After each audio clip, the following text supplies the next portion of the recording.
I kind of went numb for a few minutes because I couldn't quite take it in. He'd got lung cancer and I could feel the tears coming, and I went to give him a great big hug.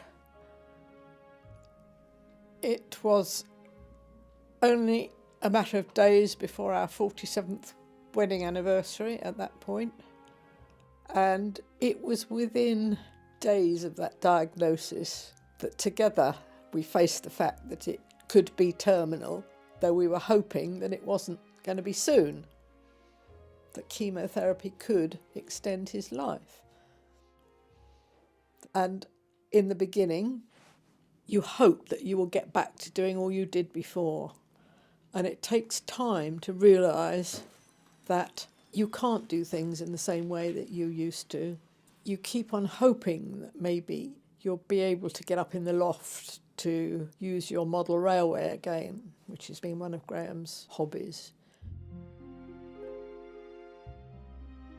And there have been times when we've both got frustrated because he can't do something and I can't do it either. But you learn that you can get over frustrations. But as time's gone on, I've had to do more and more for Graham. And the next stage is that he's got to be helped out of bed to sit on a commode.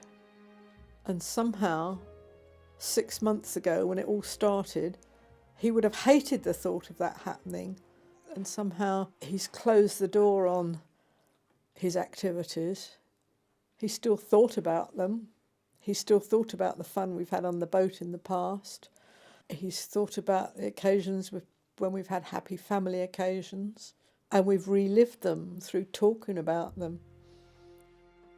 And actually tears can help sometimes, I think. Yes. You know, having a good old weep. Well, sometimes it really does help. Oh, I'm sure you.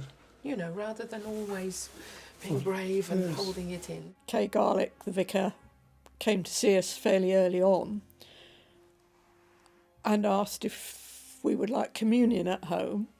And Graham said, yes, please.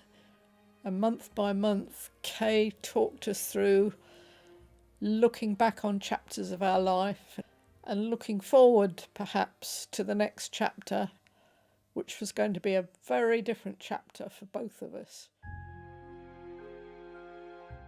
I've never seen an MRI scan before, and into my eye, as soon as I looked at that image, I could see this wasn't a slip disc. The bone on her back was a totally different colour to every other bone you could see.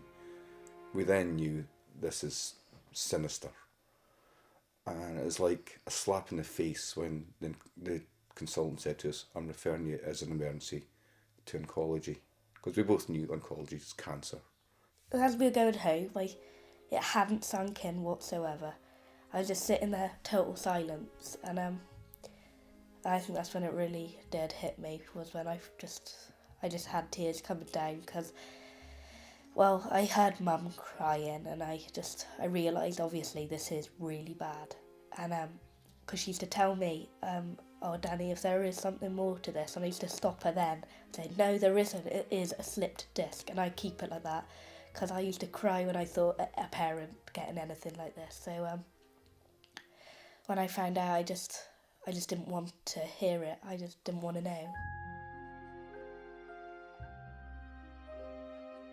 I don't think there is phases. It's all clumped together and it'll all come at the same time. You all get upset and angry and you're denying it. It goes on. It's just, I think gradually it eases, but you get all these emotions. They're all happening to you at the same time. You don't get like a week of denial and a week of something else. No. It's every day you're going through the same emotions and they're always there. You know, you might be really happy and jovial one minute and the slightest thing irritates you and you just fly off the handle and you think, well, that isn't me. Like, he's a grown man, he's strong and everything like that, but we don't care. We want him to cry, we want him to show that he's got emotion. And we already know that he has from little things that he said to us, so he can show it all if he wants to, so it's just fine. My whole life revolved around Ken. We'd been together 15 years. Everything I did, everything I thought of was for Ken. But because Ken was so much older than I was, we knew that we obviously had a limited time together. So we had as many holidays as we could. Pictures in Madeira, Ken, pictures everywhere of Ken. The dogs were a huge part of our life, and music, classical music, was a massive part of Ken's life. He was hugely passionate about music and taught me so much about it. He started off in the beginning having stomach pains. It got so bad in the end, the pains, that I took Ken down to A&E, and they came back and said that they needed to keep him overnight. And the next morning they said they needed to talk to us both. They told us then that it was cancer of the pancreas. The tumour was so large that it had pushed on the spleen, and that's what the pain was. Both Ken and I looked at each other and said, that's okay, we'll deal with it. That's not a problem. We've conquered other things. We'll get through it. And the consultant said, no, yeah, I'm not going to get through this one. It's not going to happen.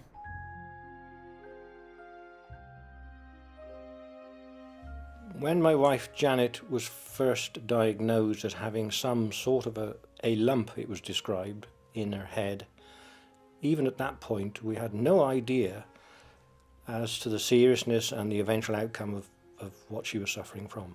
It wasn't until she eventually went into Birmingham Neurological Hospital and had an emergency operation, and the stark reality was then explained to us afterwards that she was terminally ill, that they couldn't do anything further for her, that we were suddenly hit by this great horror, transforming us from an ordinary, normal life into one that we could not possibly have imagined before. I think the reality was that there was many things that we would do together or that were connected that would never happen again. And that was quite a shock, that you realised that you had the time to think about these situations, that everyday little things like getting in the firewood for the fire, going to town shopping, feeding the livestock, and all those things were never going to happen again. And that still is one of the difficult things to accept. We were suddenly plunged into a new world, a world of terminology and descriptions of things we had no idea what they actually meant, medical jargon that we didn't understand. And it was a huge learning curve of unimaginable proportions. There was things like we needed to consult the palliative care unit, and I confess, although I'd heard the word in the past, I had no idea what a palliative care unit was or what they did or how they could help me. And eventually we unravelled a lot of these mysteries. The questions that I asked were answered clearly, and it took quite a while until we got enough information together that we then knew we could cope with bringing Janet home and looking after her here. Initially just my sons and myself, with a little bit of daytime care. But we needed to be sure that as the situation developed and we wanted further support, whether it be medically or nursing or caring, that it was available to us and we could call on it as and when we wanted it. There was times when I needed a little bit extra help in particular, or there was complications and I wasn't sure what I should do about it, particularly with the medication. And there was always somebody at hand on the phone somewhere that I could ring to seek their advice and their guidance, even if it was at 2 o'clock in the morning.